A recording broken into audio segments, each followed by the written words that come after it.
So you can see that I have a noisy audio clip right here, which has the sound of my room fan. So let us hear how that sounds. So you can hear that there's a noise here. So now I want to remove the noise itself, and the easiest way to do so is by going on to Effects, Noise Reduction, and going on to Adaptive Noise Reduction right here. Here you can actually just choose Heavy Noise Reduction, and that will be done with. So now let us hear how that sounds like. Let me just press play.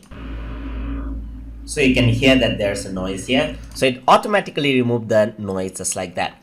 But then again, I hear some of the noise just like that. So I can also increase the amount of noise reduction right here. Let me just hear how that sounds like.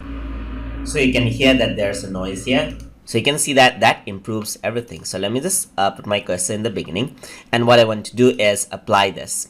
So adaptive noise reduction actually reduces the noise by examining the beginning part of the audio record right here, and then we'll consider it to be the noise and we'll reduce everything. And as you can see that there's an improvement in the audio itself. So let me just play that out. So you can hear that there's a noise here. So that's a lot of improvement. So this is one of the easiest way to remove noise. So hope you guys learned something as always, and as always, please like, comment, share, and subscribe.